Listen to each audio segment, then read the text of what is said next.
Hey, salut à tous et bienvenue dans cette nouvelle vidéo. Aujourd'hui, on va explorer le plugin CityBLD. C'est parti. Avant toute chose, sachez que cette vidéo sera un mix entre un tutoriel pour ceux qui l'ont acheté et qui voudraient savoir comment l'utiliser, et d'un côté, un survol du plugin pour ceux qui voudraient juste se renseigner ou un peu voir des images du fonctionnement.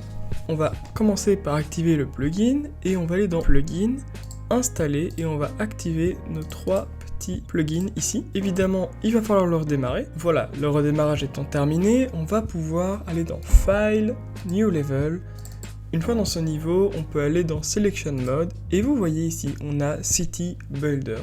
Donc, un nouvel onglet qui vient d'apparaître, qui est plutôt bien fait, je trouve. En tout cas, il est vraiment beau, il est vraiment bien et ça rend le truc beaucoup plus dynamique. On va ici dans Select Kit, choisir soit le Sample Kit, soit le Modern Kit.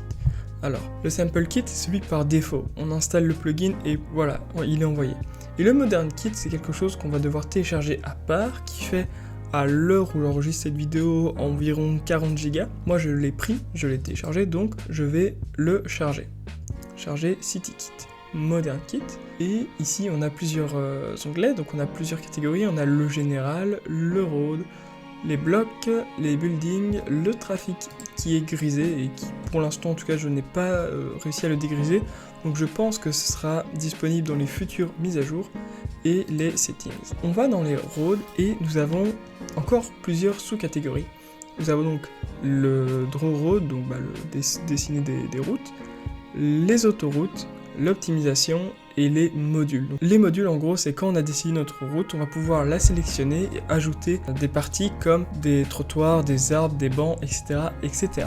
Dans la première catégorie comme Draw Road, on a plusieurs parties, donc des rues urbaines avec ou sans trottoir, des routes à 2 bandes avec ou sans trottoir, 4 bandes avec ou sans trottoir, 8 bandes avec ou sans trottoir, et un connecteur highway, donc autoroute. On va commencer tout simplement, moi j'aime bien prendre le 4 lane A avec trottoir, donc une route à 4 bandes avec trottoir.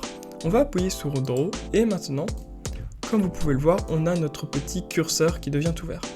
On peut l'augmenter et diminuer la taille avec la hauteur plutôt, avec notre curseur de la souris. Donc faites bien attention à pas être en dessous, sinon ça ne fonctionnera pas, ce sera même pas très beau. Donc une fois là je suis en point 0, une fois qu'on est là, on peut faire un autre clic et vous voyez directement que ça fonctionne. On peut sélectionner l'autre endroit, moi je dis par exemple ici. Voilà, notre route est faite, notre première route est directement faite. Je vais donc par exemple pouvoir mettre encore un ici, et vous voyez qu'automatiquement ça se trace. Vous voyez que ça arrondit automatiquement les bords. Ce qui est aussi très intéressant avec ce plugin, c'est que les routes vont automatiquement s'ajuster. Je m'explique. Admettons que je décide de cliquer ici, vous voyez que c'est jaune, et bien hop, j'ai ajouté une intersection. Enfin, une intersection vient de se créer. Bon, même si le sens n'est pas du tout correct, parce que je veux aller par là, c'est pas grave, parce que quand je vais cliquer, il va s'adapter automatiquement. Vous voyez que donc il a ajouté des passages piétons et tout le marquage au sol nécessaire. Si je relis ici, cela fonctionne également. On va du coup pouvoir continuer tout cela.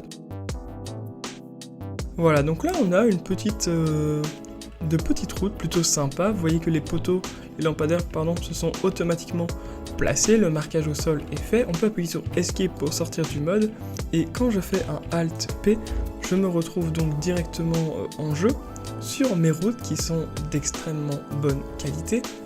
De ce que j'ai pu voir, les collisions sont vraiment bien gérées, actuellement c'est un sans faute. Le petit trottoir est fait, vous voyez que le pied suit bien le trottoir. Les poteaux sont également extrêmement précis. Les reflets sont peut-être parfois un petit peu trop forts, mais étant donné que nous avons accès aux matériaux, nous pouvons nous-mêmes modifier les reflets. Donc là-dessus, pas de problème. Maintenant, ce qu'on peut faire, c'est par exemple faire une autoroute. L'autoroute, donc on va sélectionner le Freeway 8 lane, donc une grande autoroute à 8 bandes. Et là, on va pouvoir la tracer par exemple ici. On va la mettre comme ceci. Le but ne va pas être de faire quelque chose de joli, mais vraiment de survoler. Donc, nous voyons ici que notre autoroute s'est placée. Et ce qu'on peut faire, c'est que, admettons qu'on décide de monter directement comme ceci, on voit que les poteaux se sont placés automatiquement. Ce qui est vraiment de nouveau un plus et un gain de temps énorme. Parce que tout se fait en quelques clics. Et là où j'ai adoré, c'est que, admettons que je décide de passer ici, sous la montagne, eh bien, l'autoroute va automatiquement placer des tunnels. Nous n'aurons plus, nous, qu'à simplement sculpter le terrain pour éviter d'avoir la montagne qui rentre dans le mur. On va juste recommencer la petite autoroute, comme ceci, voilà. On va faire Escape, et ce qu'on va faire, ça va être de tracer une sortie. Donc en fait, on va aller dans le type, et on va décider, voilà, si on veut une rampe à droite ou à gauche, avec ou sans rampe. Donc nous, on va pouvoir mettre ça, que je réfléchisse, on va pouvoir mettre ça à droite, et on peut mettre sans rampe si on veut. On appuie sur Merge, exactement comme pour Draw, hein, sauf que là c'est Merge. Et vous voyez que, oh, il y a un petit icône qui vient d'apparaître. On va le mettre plus ou moins ici, pourquoi pas. Et voilà, automatiquement, de nouveau, la route s'est adaptée, ça a ajouté des petits bidons, pas des bidons, mais c'est pas grave. Et on peut, voilà, relier ceci comme on veut. Ce qui va être intéressant maintenant, ça va être de connecter l'autoroute avec notre route. Et pour ça, on doit retourner dans le road. Et on va prendre le Highway Connector. Même étape, on fait un draw. Et vous allez voir que notre route va être aimantée. Qu'est-ce que j'entends par aimanté? C'est que si je me rapproche trop près, voilà, pouf, automatiquement, il y a le curseur qui s'aligne sur un point. Ou alors vous me mettez sur la route. Je vais le mettre plus ou moins ici, parce que là je suis beaucoup trop proche de la route et ça va faire quelque chose de pas très beau. Voilà, comme ceci, et je vais venir plus ou moins là, comme ça. Et ce qui va se passer maintenant, c'est que je ne vais pas pouvoir le connecter. Donc je vais devoir faire Escape, revenir sur l'autoroute, et prendre un rampe de lane. De nouveau, on fait le draw, et vous voyez qu'il s'aimante. Je peux venir ici, et là, il va s'aimanter également. Voilà, ça, c'est à l'heure actuelle la seule façon de connecter les autoroutes. Donc pour ma part, je ne suis pas vraiment fan, je trouve que ça casse un petit peu le style, mais c'est quand même fonctionnel. Et pour ça, c'est déjà un plus. Maintenant, on va juste essayer d'ajouter un tout petit pont plutôt sympa. Donc on va retourner par exemple sur les doubles bandes avec trottoir, comme ceci. On va faire un draw. Et voilà, par exemple, ici, on va pouvoir mettre ça, par exemple, à 1000, comme on le voit ici dans le Offset Amount. Ce que j'ai pu constater, c'est que les routes sont épargnées par les poteaux. Donc, les poteaux vont éviter à chaque fois les routes. C'est pas impossible qu'on en ait sur des trottoirs, mais vraiment, la route en elle-même n'aura pas de poteaux. Et ça, de nouveau, c'est un gros plus parce que ça évite tout problème lors de la génération. On va venir ici et on va, pourquoi pas la reconnecter directement ici. Comme ça, on reste en ligne droite. Alors, qu'est-ce que nous avons? Nous avons du coup une pente qui est peut-être un petit peu trop raide, donc ça va falloir faire de nouveau un petit peu attention. Mais c'est quand même assez sympa. Les ponts sont automatiquement gérés, les poteaux sont mis en dessous et ils évitent les routes.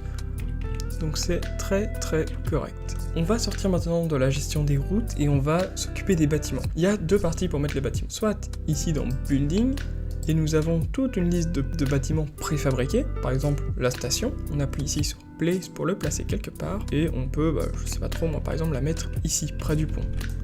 Comme ceci. Soit nous avons la molette pour modifier la rotation de manière vulgaire, ou alors nous pouvons maintenir contrôle pour le faire degré par degré. Moi je trouve que l'aligner un petit peu à la route de cette manière là c'est assez sympa, donc on va faire ça plus ou moins comme ceci, et nous cliquons. Le bâtiment est mis et de nouveau il colle extrêmement bien avec les routes, tout est très très beau, et de ce que j'ai pu voir, la qualité, la gestion des collisions est de nouveau impeccable, rien à dire à ce niveau là. Seulement les cônes n'ont pas de collision, mais c'est tout à fait normal étant donné que c'est depuis un acteur. Ça c'était pour la première méthode, donc vous voyez des petits bâtiments plutôt sympas, collision vraiment bien, sauf j'ai pu essayer le université. L'université est de nouveau pas mal comme bâtiment, niveau qualité. Cependant, déjà elle prend pas mal de ressources pour être placée et il y a eu j'ai eu en tout cas quelques petits problèmes de collision. Après, je n'ai pas cherché à réparer les problèmes, donc je ne sais pas si c'est facilement réparable. Si c'est le cas, alors aucun souci. Mais si je n'arrive pas à réparer ce problème, du coup là ça devient un petit peu problématique. Maintenant, ce qu'on va faire, c'est créer les buildings de manière aléatoire et procédurale. On va dans bloc et vous voyez ici on a soit empty, donc créer une zone vide qui est vide, bravo, ou alors on va CTRL Z, créer une zone from edge, donc basée sur les coins. On va faire plus, et voilà, nous avons plein de petits segments mauves comme ça qui apparaissent. Et nous allons sélectionner par exemple cette zone-ci. On va venir ici, plus. Voilà, ça sélectionne une grande partie, ici et là. Ce n'est pas grave si jamais il ne détecte pas tous les coins. Le but étant quand même de faire environ 90% pour qu'il sache plus ou moins le tracé à suivre. Voilà, donc là on ne l'aura pas, mais c'est pas grave, on fait plus ici pour sélectionner tout. Voilà ce que nous avons. On va faire un accept et nous avons notre zone, qui est donc une zone sans district actuellement. Ce qu'on va faire, c'est la sélectionner, et nous avons ici dans la sélection des districts 3 catégories. Je ne prendrai pas la peine de les prononcer vu mon accent anglais. Moi, je vais prendre pour ma part celle-ci, qui me semble pas mal, et on va l'assigner. On va ensuite pouvoir générer. Voilà ce que ça donne. Donc, de nouveau, la gestion est vraiment pas mal. Il n'y a pas vraiment de gros problèmes de génération. La qualité est de nouveau impeccable à mon sens. Ça suit bien le tracé qu'on avait défini. Le petit bout qu'on n'avait pas pu prendre, il n'y a aucun problème, tout est bien. Voilà. Cependant, ici, nous avons par exemple 3 grosses, je crois que c'est de loin qu'elle a là-dedans, citernes d'eau, on va appeler ça comme ça. Et vous trouvez qu'il y en a trop, c'est pas grave parce que une fois que c'est généré, c'est indépendant, donc on peut les supprimer. Pareil pour les buildings, on peut ou les déplacer ou même les supprimer. Niveau collision, cependant, il y a eu quand même 2-3 petits endroits où, comme par exemple ici, j'ai eu un peu de mal. Pour les panneaux, si on saute, voilà, on est bloqué. De nouveau, je n'ai pas cherché à régler les problèmes. Donc de manière brute comme ça, on a 1 ou 2 problèmes, mais de nouveau, dans l'ensemble, il n'y a pas trop de soucis. Quelques petits problèmes à régler, à voir à quoi c'est dû. Mais dans l'ensemble, rien à déclarer. On peut également faire une seconde zone. On a une zone, et cette zone, on peut dire que c'est des grands buildings. On la signe et on génère. Voilà, la zone a été générée. Comme vous voyez, ce n'est pas nécessairement entièrement rempli. Certaines zones sont vides. Et voilà, il y a quelques petits problèmes parfois de génération comme ici. Ça, c'est donc à modifier. On peut revenir en arrière et essayer de remodifier. Soit on peut essayer de régénérer, soit on essaye juste de supprimer ou parfois même de changer de district parce qu'on remarque que ce n'est pas optimal. Voilà, et vous voyez que ce district-là, par exemple, fonctionne un peu mieux. Voilà, là on vient un peu de survoler le plugin à l'heure actuelle. Concrètement, il est vraiment pas mal. Maintenant, on va essayer de le mettre en situation réelle avec une petite vidéo en accéléré. C'est parti.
Et voilà les gars, c'est tout pour cette vidéo, j'espère que ça vous a plu. Je vous affiche à l'écran le temps que j'ai mis pour faire ce petit niveau. Comme vous pouvez le voir, le temps n'est vraiment pas énorme contrairement au rendu. Le rendu est vraiment sympa. J'ai croisé que quelques bugs, très peu, qui sont facilement réparables. Étant donné que tout est fait par génération, on n'a vraiment pas de quoi se plaindre. La qualité est top. Maintenant, parlons du plugin. Est-ce que je peux conseiller l'achat? Pour moi, c'est un oui. Cependant, effectivement, il y a le prix qui peut du coup causer une certaine réticence. Cependant, le prix en vaut la peine. Ce plugin n'est donc en plus pas un produit définitif, car de nombreuses mises à jour sont en cours et vont arriver pour réparer, je suppose, certains bugs et ajouter du contenu. Cependant, un point que je tiens à souligner, il ne faut pas compter sur ce pack pour faire un jeu. Je veux dire par là que il ne faut pas dire « Waouh, je vais acheter ce pack et faire un jeu dingue », mais plutôt « Ouais, ce pack-là va m'aider à compléter mon jeu ». Il ne faut pas le voir comme une ville à part entière qu'on va pouvoir ajouter à notre personnage, mais comme un outil qui va nous aider à améliorer notre jeu, et pas l'inverse. De plus, je pense qu'il faut quand même avoir un minimum de connaissances sur le moteur avant de se décider à l'acheter. Si on est novice, je pense qu'il faudrait attendre encore un petit peu de temps, parce que certaines choses ou certains bugs arrivent, et on peut pas vraiment deviner pourquoi si on n'a pas un minimum de connaissances. Comme les routes qui peuvent causer quelques bugs, mais les routes étant créées par des splines, si on ne maîtrise pas ou qu'on ne connaît pas nécessairement les splines, on ne peut pas comprendre pourquoi les routes réagissent comme ça. Comme je le disais, du coup, les collisions sont extrêmement bien gérées dans 90% des cas. Il y a eu quelques cas où les collisions étaient tout simplement pas ouf, où j'étais bloqué, mais dans une grande majorité des cas, il n'y avait pas de soucis. Après, je pense qu'on peut modifier les modèles sans trop de problèmes, mais je n'ai pas essayé, donc je ne suis pas certain à 100%. Conclusion, moi je recommande l'achat, il est vraiment très bien. Si vous voulez faire des jeux AAA dans une ville en monde ouvert, je vous le recommande. Cependant, attention, il y a quand même quelques bugs, il faut quand même quelques connaissances, et ce n'est pas un produit fini. Après, je pense que si je devais le payer à plein prix, je serais peut-être moyennement content, étant donné qu'on a vite fait le tour malgré la puissance du plugin. Après, je fais cette vidéo et je n'ai pas non plus exploré 100% du pack, je pense que j'ai encore quelques bonnes surprises qui m'attendent, mais voilà une grosse majorité. Voilà les gars, cette vidéo touche à sa fin, j'espère que ça vous a plu, que vous avez appris des choses. Si vous avez des questions, n'hésitez pas à me les poser en commentaire. Pensez également à checker la description, je vous ai mis tous les liens liés à cette vidéo. Sur ce, moi je vous donne rendez-vous dans une prochaine vidéo. Ciao tout le monde!